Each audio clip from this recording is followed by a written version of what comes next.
Hello student, good morning. I hope you will healthy and happy. Let me start today the online classes, class 9 English medium, and our subject is science.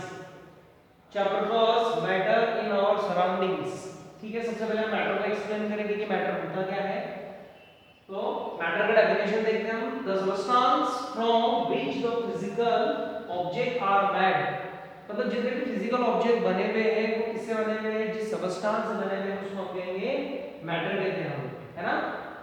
जैसे oxygen example है हमारे पास में, oxygen, carbon, air, temperature, wood, steel, iron, है ना, are all examples of matters. ये सारे example matters के हैं. अब इसके स्टेट के बारे में बात करते हैं कि जो मैटर्स होता है found in which state. There are three states of matters. First one solid, liquid and gas. मतलब मैटर जो होता है वो तीन स्टेट में होता है. पहला सॉलिड, दूसरा लिक्विड और थर्ड वन है इसका गैस. अगर हम सॉलिड की बात करें तो हमारे पास में बहुत सारे सॉलिड एग्जांपल्स हैं. आयरन, वुड, स्टोन, ये सारे सॉलिड के एग्जांपल हैं. लिक्विड में हम देख सकते हैं वाटर, वाटर हमारे पास में मिल्क है ना. और अगर हम गैस की बात करें तो गैस में हमारे पास में ऑक्सीजन है, उसके बाद कार्बन डाइऑक्साइड गैस. ये सारे जो है वो मैटर के एग्जांपल है. इसी पर अगला बैच का हमारा टॉपिक है कि डिफ्यूजन क्या होता है ना. तो डिफ्यूजन बहुत ही एक सिंपल प्रोसेस है जिसमें जब हम एक मैटर को दूसरे मैटर में जब हम उसको मिक्स करते हैं, है ना, लेकिन डिफरेंट होनी चाहिए. जैसे एग्जांपल हम इसका डेफिनेशन लेते हैं, the mixing of particles of two different matters. जब हम दो अलग-अलग मैटर्स के पार्टिकल्स को जब हम मिक्स करते हैं तो ये होगा डिफ्यूजन. एग्जांपल ले लेते हैं हम, जब हम ink dropped in a beaker full of water. जब हम जो बीकर है उसमें पूरे पानी से भरा है और उसमें हम जब इंक को ड्रॉप्ड करते हैं उसमें, तो आपने देखा होगा कि जो इंक होता है वो स्प्रेडिंग ऑन वाटर, वो पूरा इंक जो होता है वो पानी पर फैल जाता है. ठीक है, तो it is example of diffusion. Other example भी ले सकते हैं हम कि जो पार्टिकल्स होते हैं, जो डस्ट पार्टिकल्स जब एयर में फ्लोट करते हैं, जब एयर में उड़ते हैं, तो ये भी क्या है, ये भी होता है डिफ्यूजन. नेक्स्ट टॉपिक इसमें हमारा मेल्टिंग पॉइंट्स. ठीक है, ये सब मैटर के ही टॉपिक्स हैं सब. तो मेल्टिंग पॉइंट्स, इसमें मेल्ट होना, मेल्ट मतलब पिघलना. ठीक है, the fixed temperature at which whole of the solid convert into liquid state. मतलब कह रहा है कि एक ऐसा फिक्स्ड टेम्परेचर होता है जिसमें जितने भी सॉलिड होंगे वो सब कन्वर्ट हो जाते हैं. इसमें कन्वर्ट होंगे, लिक्विड में कन्वर्ट हो जाते हैं. तो इसको हम कहेंगे मेल्टिंग पॉइंट. एग्जांपल है हमारे पास में जैसे melting points of pure ice का जो मेल्टिंग पॉइंट्स होता है वो 0 डिग्री सेल्सियस होता है या फिर 273 केल्विन. 0 डिग्री सेल्सियस पर ही जो आइस होता है वो मैल्ट भी होता है और वहीं से वो क्या होता है, मेल्ट भी होता है.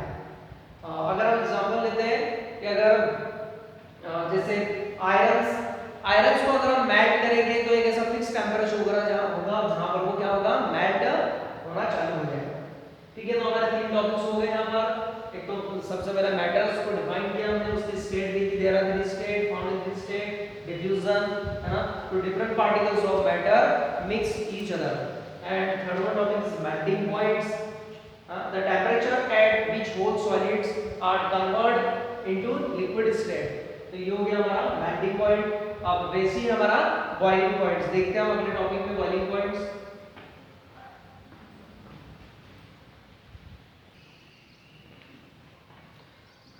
that's the next topic is boiling point. The similar of melting point, the fixed temperature at which whole of liquid is converted into gaseous state. means जितने भी liquids हो गए वो एक पर्टिकुलर टेम्परेचर पे वो क्या हो गए, गैसियस स्टेट में कन्वर्ट हो जाएंगे, है ना. In the form of steam हो सकता है या फिर गैस हो सकते हैं. तो इसको हम कहेंगे बॉइलिंग पॉइंट. एग्जांपल है the boiling point of pure water 100 degree Celsius. It means 100 degree Celsius पे जो वाटर होता है वो बॉईल होना चालू होता है। घर पे भी हम देखते हैं कि जो पानी जब उबलता है तो 100 डिग्री सेल्सियस पर ही वो बॉईल होना चालू होता है। मीन्स वो जो होता है वो स्टीम में कन्वर्ट होना चालू होता है। तो स्टीम में कन्वर्ट होने के लिए एक फिक्स टेम्परेचर की जरूरत होती है और उस फिक्स टेम्परेचर को हम कहेंगे उसका बॉइलिंग पॉइंट। ठीक है, तो हमारा मेल्टिंग पॉइंट्स भी हो गया और ये बॉइलिंग पॉइंट्स भी हो गया। आगे के टॉपिक देखते हैं हम अभी।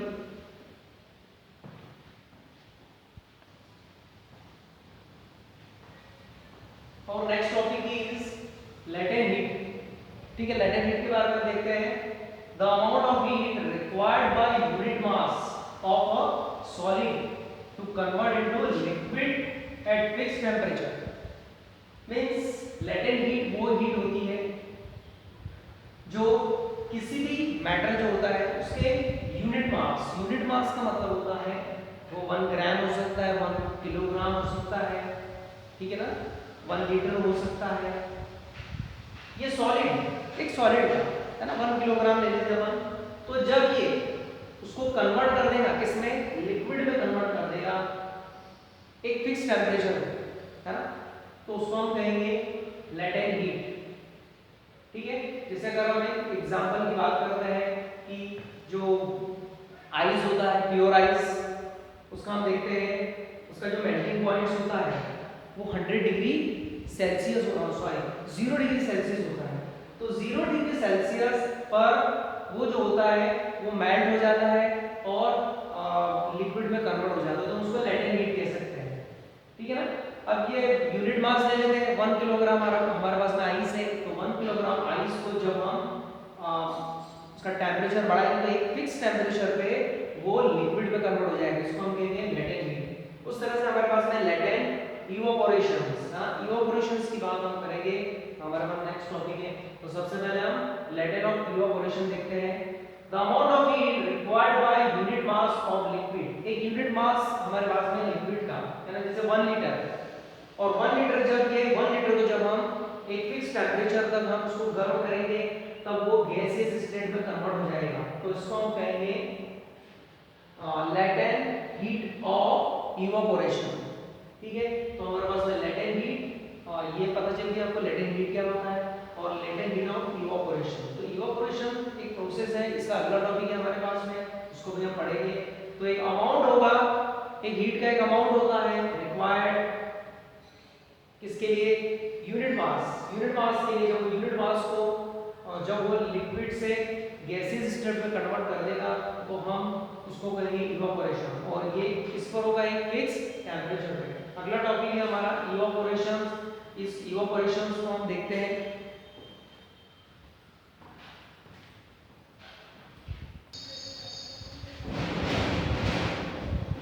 चलिए नेक्स्ट टॉपिक हमारा इवापोरेशंस, very important topic, evaporations, the process of a liquid into the gaseous state below its boiling point without heating। मतलब evaporation क्या एक प्रोसेस होता है जिसमें लिक्विड जो होता है गैसियस स्टेट में कन्वर्ट हो जाता है, लेकिन इसका जो टेम्परेचर होगा उसके बॉइलिंग पॉइंट के बिलो होना चाहिए, नीचे होना चाहिए। अगर ये बॉइलिंग पॉइंट के नीचे होगा तो ही ये इवापोरेशन होगा, लेकिन अगर ये बॉइलिंग पॉइंट, अगर बॉइलिंग पॉइंट के सिमिलर होता है या बॉइलिंग पॉइंट से ज़्यादा होता है तो डायरेक्ट बॉयल होना चालू हो जाएगा। तो यहाँ पर इवापोरेशन एक प्रोसेस होता है जिसमें हम लिक्विड को गैसियस स्टेट में कन्वर्ट करते हैं, लेकिन उसका जो बॉइलिंग पॉइंट होना चाहिए वो कम होना चाहिए, अगर ये कह सकते हैं हम कि बॉइलिंग पॉइंट के बिलो होना चाहिए, और विदाउट हीटिंग। हमें उसे गर्म नहीं करना है, बल्कि ये एक नेचुरल प्रोसेस है, ये किसी एक नेचुरल प्रोसेस। एग्जांपल लेते हैं हम देखते हैं कि जो सॉल्ट होता है ना, जो सॉल्ट हम यूज कर रहे हैं NaCl, ठीक है, NaCl जो सॉल्ट जो बनाया जाता है, ये सॉल्ट हम इसको यूज करते हैं खाने के अंदर। जो नमक होता है, तो नमक जो बनता है, सॉल्ट जो बनता है, तो यही प्रोसेस होती है। आपने देखा होगा कि जो समुद्र किनारे बहुत सारी इस तरह की जो क्यारियाँ वगैरह की बनी होती है, इसमें जो समुद्र में जो पानी होता है उस कैरियर में डाल देते हैं, और फिर उसके बाद में जब वो गर्म होता है तब पानी जो होता है वो ऊपर उड़ जाता है और जो बचता है वो नमक होता है। तो ये जो प्रोसेस होती है वो इवापोरेशन प्रोसेस ही होती है। ठीक है, तो यहाँ पर हम देखेंगे कि NaCl किस तरह से बनता है ना। NaCl का बनना ये इवापोरेशन जो प्रोसेस होती है उसी के द्वारा होता है। तो यहाँ पे देखिए कि मैटर में मैटर क्या होता है, what is matter, state of matter, boiling point, melting point, latent